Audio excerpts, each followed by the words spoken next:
अस्सलाम वालेकुम। क्या आप जानते हैं कि सेल का साइज़ और shape surface area volume ratio से किस तरह से लिंक करता है? तो आइए आज की इस वीडियो में हम इसको समझते हैं टाइम ज़ाया किए बगैर। सबसे पहले हम इसके इंट्रोडक्शन की अगर बात करें तो हमें पता है कि सेल जो है मुख्तलिफ साइज़ और शेप्स के होते हैं। कुछ स्फेरिकल होते हैं, कुछ एलोंगेटेड होते हैं। अब ये जो डिफरेंसेस हैं ये बेसिकली इसके पे बहुत सेल के जो है सरफेस एरिया और उसके वॉल्यूम पे बहुत अहम किरदार अदा करते हैं और यही डिफरेंसेस की वजह से सेल अपना काम ज़्यादा एफिशिएंटली कर रहा होता है। अब अगर हम बात करें सरफेस एरिया की कि सरफेस एरिया है क्या, तो सरफेस एरिया बेसिकली वो टोटल एरिया है सेल मेम्ब्रेन का जो मतलब जो सब्सटेंसेस को एक्सचेंज करता है इन और आउट इन्वायरमेंट से अपने। अगर हम बात सरफेस एरिया की करेंगे तो इसका मतलब है सेल मेम्ब्रेन का जो एरिया है ना उसको हम सरफेस एरिया कहते हैं। अब बेसिकली सेल मेम्ब्रेन कौन कौन से सब्सटेंसेस एक्सचेंज कर रही है? Oxygen, water, nutrients, carbon dioxide और वेस्ट प्रोडक्ट्स, ये अपने इन्वायरमेंट से इन और आउट करती है। अच्छा जी, यहाँ पे अगर हम बात करें कि वॉल्यूम क्या है, तो वॉल्यूम का मतलब है कि जो सेल के अंदर का स्पेस है उसको हम वॉल्यूम कहेंगे। उसमें आपका साइटोप्लाज्म आ जाएगा और जितने भी ऑर्गेनल्स हैं। सरफेस एरिया में जैसे आप टोटल एरिया जो है वो सेल मेम्ब्रेन की डिस्कस करेंगे, लेकिन वॉल्यूम की जब बात आएगी तो उसमें आप जो सेल के अंदर का मटेरियल है जैसे कि साइटोप्लाज्म और ऑर्गेनल्स उसकी बात करेंगे आप। अब जाहिर सी बात है जितना सेल बड़ा होता जाएगा उसका जो वॉल्यूम है वो भी उतना ही इंक्रीज़ होगा और बनिस्बत सरफेस एरिया के। अब surface area to volume ratio ये क्या चीज़ है?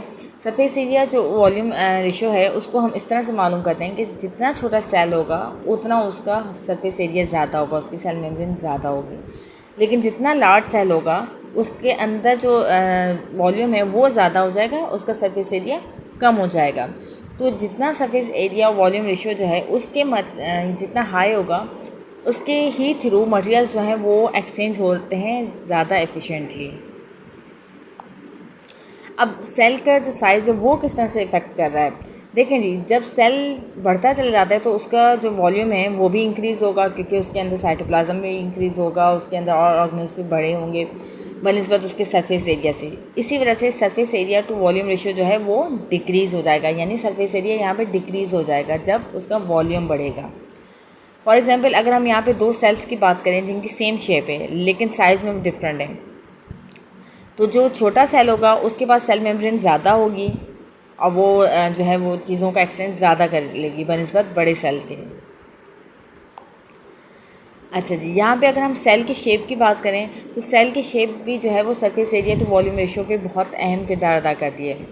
वो सेल्स जो लॉन्ग हैं, थिन हैं, फ्लैट हैं या फोल्डेड शेप्स के हैं उनका सरफेस एरिया ज़्यादा होता है बनिस्बत उनके वॉल्यूम के। फॉर एग्ज़ाम्पल यहाँ पे अगर हम बात करें रेड ब्लड सेल्स की तो उनकी शेप जो होती है वो बाइकॉन्केव होती है, जिसके ज़रिए जो उनका सरफेस एरिया है उसके थ्रू वो गैसेस एक्सचेंज करते हैं। फिर रूट हेयर सेल्स की अगर हम बात करें तो वो जो है लॉन्ग होते हैं और उनका सरफेस एरिया भी ज़्यादा होगा जिसकी वजह से वो वाटर को एब्जॉर्ब और मिनरल्स को एब्जॉर्ब ईजीली करेंगे। फिर इंटेस्टाइनल सेल्स की बात करें तो उनमें कुछ ऐसे स्ट्रक्चर्स होते हैं जिन्हें हम माइक्रोविलाई कहते हैं, जो क्या करते हैं सरफेस एरिया को बढ़ा देते हैं और उन्हीं के थ्रू फिर एब्जॉर्प्शन भी हो रही होती है वाटर की। अच्छा जी, यहाँ पे अगर हम बात करें कि surface area to volume ratio important क्यों है, तो वो इसलिए है क्योंकि उसके थ्रू हम न्यूट्रिएंट्स को जो है सेल इजीली एब्जॉर्ब करता है, ऑक्सीजन को जो है वो ज़्यादा एफिशिएंटली टेक इन करेगा, वेस्ट प्रोडक्ट्स को ज़्यादा रिमूव करेगा और इसके अलावा जो वो अपनी सराउंडिंग से जो चीज़ें हैं वो बहुत अच्छे से एक्सचेंज करेगा। तो अगर हम यहाँ कंक्लूजन की बात करें तो सेल का जो साइज़ है और शेप है वो उसके फंक्शन पे बहुत अहम किरदार अदा करता है। ठीक है जी, जितना छोटा सेल होगा उसका सरफेस एरिया ज़्यादा होगा और उसके थ्रू जो है वो मटेरियल्स जो है वो एक्सचेंज इजीली करेंगे। ज़्यादा सेल बड़ा होगा तो उसका मतलब क्या है कि उसका वॉल्यूम ज़्यादा होगा लेकिन सरफेस एरिया कम होगा, जिसकी वजह से वो जो है मटेरियल्स को एक्सचेंज करने में उनको थोड़ी सी मुश्किल पेश आएगी। तो आप इस तरह से याद रखेंगे कि अगर सेल छोटा है तो उसका सरफेस एरिया ज़्यादा है और वो चीज़ें जो भी चीज़ें हैं उनको एक्सचेंज ईजीली करेगा, लेकिन अगर सेल बड़ा है तो उसका सरफेस एरिया छोटा होगा और फिर उसको चीज़ों को एक्सचेंज करने में थोड़ी सी मुश्किल पेश आएगी।